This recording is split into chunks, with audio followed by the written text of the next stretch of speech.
아버님, 어머님들께서 반드시 알아두셔야 할 2025년 첫 번째 중대 발표가 있었습니다. 이번 결정이 우리 가정 경제에 어떤 영향을 미칠지, 그리고 자녀들과 손자, 손녀들의 미래를 위해 어떤 준비를 해야 할지 자세히 알려드립니다. 특히 집을 소유하고 계신 분들과 예금을 갖고 계신 분들께는 더욱 중요한 내용이니 끝까지 시청해주세요. 혹시 구독과 좋아요 버튼 누르지 않으시면 유튜브에서 이런 중요한 정보들이 다 사라져서 못 보시게 된다는 거 아시죠? 지금 바로 구독 버튼부터 눌러주시고 시작할게요. 오늘 아버님, 어머님들께 정말 중요한 이야기를 해드리려고 합니다. 2025년 첫 번째로 나온 어떤 발표인데 이게 우리 가정 경제와 아들, 딸들의 미래에 직접적인 영향을 미치는 내용이거든요. 그런데 이야기를 하기 전에 잠깐 옛날 이야기 좀 해볼게요. 아버님들 젊었을 때 기억나시죠? 1980년대, 1990년대만 해도 은행에 돈을 맡기면 이자가 10%가 넘었던 시절 말이에요.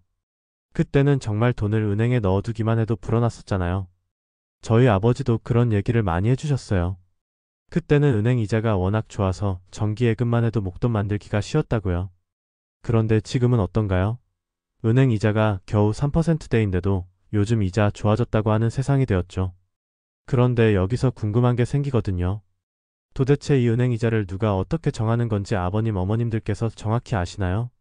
사실 우리나라에는 모든 은행 이자의 기준이 되는 특별한 이자율이 있어요.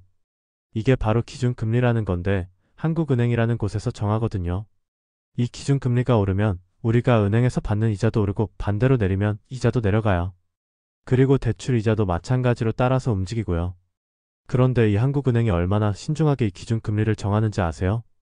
매달 둘째 주 목요일마다 총재와 여러 전문가들이 모여서 회의를 해요. 이름하여 금융통화위원회라는 건데 여기서 우리나라 경제 상황을 꼼꼼히 살펴보고 기준금리를 올릴지 내릴지 아니면 그대로 둘지를 결정하거든요. 자, 그럼 이제 본격적인 이야기를 해볼게요. 지난 1월에 이 금융통화위원회에서 중요한 결정을 내렸어요.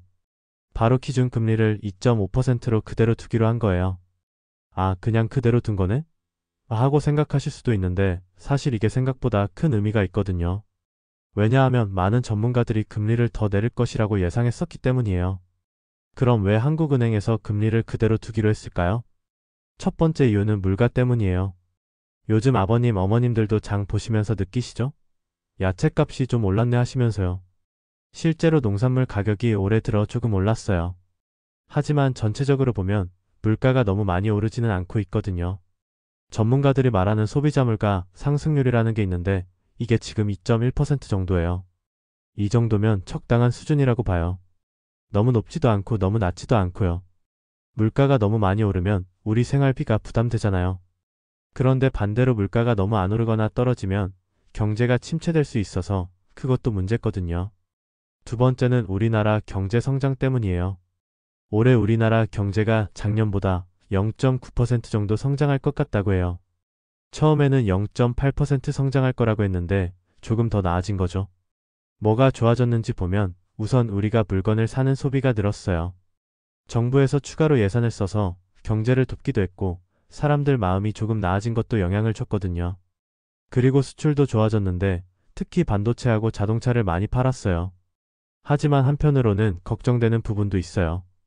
건설 쪽이 많이 안 좋거든요. 새로 짓는 아파트나 건물들이 예전보다 많이 줄었어요. 이게 전체 경제 성장을 좀 가로막고 있는 상황이에요. 세 번째는 집값하고 빚 문제예요.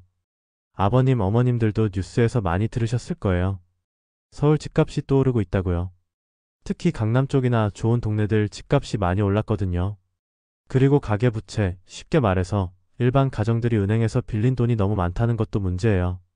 집을 사려고 대출받는 분들이 많아지면서 전체적으로 빚이 늘어나고 있어서요. 정부에서도 이 문제를 심각하게 보고 있어요. 작년에 6.27 대책이라고 해서 가계부채를 줄이려는 여러 가지 정책을 내놨거든요. 대출을 받을 때 더 까다롭게 심사하고 투기를 막으려는 여러 조치들이요. 한국은행에서는 이런 정부 정책들이 얼마나 효과가 있는지 지켜보면서 금리를 정하고 있어요. 금리를 너무 빨리 내리면 또 집값이 오르고 빚이 늘어날 수 있으니까 신중하게 접근하고 있는 거죠. 그럼 해외 상황은 어떨까요?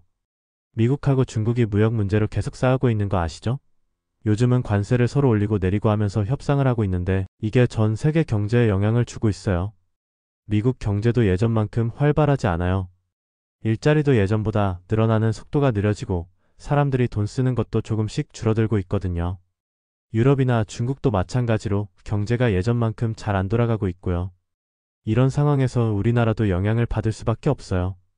특히 우리나라는 수출을 많이 하는 나라잖아요. 다른 나라 경제가 안 좋으면 우리 물건을 사는 양도 줄어들 수 있거든요. 그런데 다행히 지금까지는 반도체하고 자동차 수출이 꽤 괜찮아서 버티고 있어요.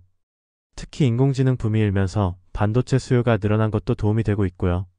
이제 아버님, 어머님들이 가장 궁금해하실 부분을 말씀드릴게요. 그럼 앞으로 금리가 어떻게 될 것인가? 한국은행에서는 내년 상반기까지는 경제 성장이 지금처럼 좀 느릴 것 같다고 봐요. 그래서 금리를 내릴 가능성이 있다고 했어요. 하지만 언제 얼마나 내릴지는 그때그때 상황을 보고 결정하겠다는 입장이거든요. 특히 서울 집값이 계속 오르고 있고 가계부채도 아직 완전히 안정되지 않아서 섣불리 금리를 내리기는 어렵다는 거예요. 실제로 금융통화위원회 위원 중에 한 분은 지금 당장 금리를 2.25%로 내려야 한다는 의견을 내기도 했어요. 경제 성장이 너무 느리고 미국에서도 금리를 내릴 가능성이 있으니까 우리도 빨리 내려야 한다는 거였죠. 하지만 다른 위원들은 아직은 좀 더 지켜보자는 쪽으로 의견이 모아졌어요. 그럼 이 모든 이야기가 아버님, 어머님들 생활에는 어떤 의미일까요? 첫째, 예금 이자가 당분간 지금 수준을 유지할 것 같아요. 은행 정기예금이나 적금 이자가 갑자기 확 떨어지지는 않을 거라는 뜻이에요. 지금 예금 금리가 3%대인데 이 정도는 계속 유지될 것 같거든요. 둘째, 대출 이자도 마찬가지예요. 집을 사시려는 30대 아들, 딸들이 있으시다면 대출 이자가 당분간 지금 수준에서 크게 변하지 않을 것 같아요. 셋째, 서울 집값이 계속 오르고 있어서 자녀분들이 집 사기가 더 어려워질 수 있어요. 특히 강남이나 서초, 송파 같은 좋은 동네는 가격이 많이 올랐거든요. 넷째, 물가는 안정적이에요. 채소값이 좀 올랐지만 전체적으로는 물가가 많이 오르지 않을 것 같아요. 장 보실 때 큰 부담은 없으실 거예요. 그런데 여기서 아버님, 어머님들께서 주의하실 점이 있어요. 만약에 서울에 집을 갖고 계시다면 당분간 집값이 더 오를 수도 있어요. 하지만 정부에서 집값 안정을 위해서 여러 가지 대책을 계속 내놓고 있으니까 급하게 집을 더 사거나 하는 건 신중하게 생각하셔야 해요. 그리고 요즘 젊은 층에서 스테이블 코인이라는 디지털 화폐 이야기가 많이 나오는데요. 한국은행에서도 이에 대응해서 디지털 예금 토큰이라는 걸 준비하고 있다고 해요. 아직은 연구 단계지만 앞으로 우리 금융 시스템이 어떻게 바뀔지 지켜볼 필요가 있어요. 30대 자녀분들께는 이런 조언을 해주세요. 지금 당장 집을 사야 한다는 조급함을 갖지 말라고요. 정부에서도 집값 안정을 위해 노력하고 있고 한국은행도 상황을 지켜보면서 신중하게 정책을 펴고 있으니까요. 그리고 대출을 받을 때는 더욱 신중해야 해요. 요즘 은행에서 대출 심사를 예전보다 까다롭게 하고 있거든요. 소득이나 신용도를 더 꼼꼼히 따져보니까 미리미리 준비를 잘 해두는 게 좋아요. 또 하나 중요한 건 환율이에요. 요즘 달러 대비 우리 돈 가치가 좀 불안정해요. 해외여행 계획이 있으시거나 해외에서 물건을 주문하시는 경우에는 환율 변동을 좀 살펴보시는 게 좋겠어요. 내년 경제 전망은 어떨까요? 한국은행에서는 내년에 우리 경제가 1.6% 정도 성장할 거라고 봐요. 올해보다는 조금 나아지는 거죠. 소비도 계속 회복되고 있고 수출도 괜찮을 것 같다고 해요. 하지만 불안한 요소들도 있어요. 미국과 중국 무역 문제가 어떻게 될지 모르겠고 미국에서 우리 반도체에 관세를 더 붙일 수도 있거든요. 그리고 국내 건설업계가 계속 어려우면 경제 전체에 악영향을 줄 수 있고요. 물가는 안정적일 것 같아요. 올해 2%, 내년 1.9% 정도 오를 거라고 예상하고 있어요. 이 정도면 우리 생활에 큰 부담은 없는 수준이에요. 그럼 실제로 아버님, 어머님들이 어떻게 대응하시면 될까요? 예금을 갖고 계시다면 당분간은 지금 이자율이 유지될 것 같으니까 안심하셔도 될 것 같아요. 다만 금리가 내년에 내려갈 가능성도 있으니까 만기가 되는 예금이 있으시면 조금 더 긴 기간으로 갈아타는 것도 생각해 볼 만해요. 부동산을 갖고 계시다면 서울 지역은 당분간 가격이 더 오를 수도 있지만 정부 정책으로 급격한 상승은 제어될 것 같아요. 섣불리 추가 투자를 하시기보다는 현재 갖고 계신 부동산 관리에 집중하시는 게 좋겠어요. 그리고 혹시 몸이 괜찮으시면 가끔 은행에 직접 가셔서 최신 금융상품 정보도 알아보시고요. 요즘은 온라인으로도 많은 정보를 얻을 수 있지만 직접 상담받는 게 더 정확할 때가 많거든요. 마지막으로 정말 중요한 포인트를 말씀드릴게요. 한국은행이 이번에 금리를 그대로 둔 건 결국 우리 경제를 안정적으로 관리하려는 거예요. 급하게 금리를 내려서 경기를 부추기기보다는 물가도 안정시키고 집값도 안정시키면서 천천히 경제를 회복시키려는 신중한 접근이거든요.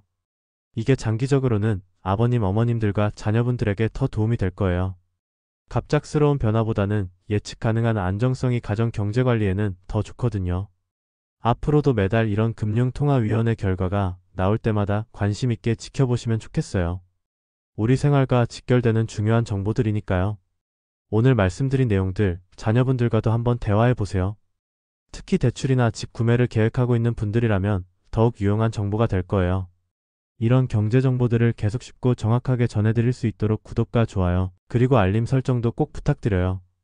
오늘도 끝까지 시청해주셔서 고맙습니다. 아버님, 어머님 건강하시고 다음에 또 유용한 정보로 찾아뵙겠습니다.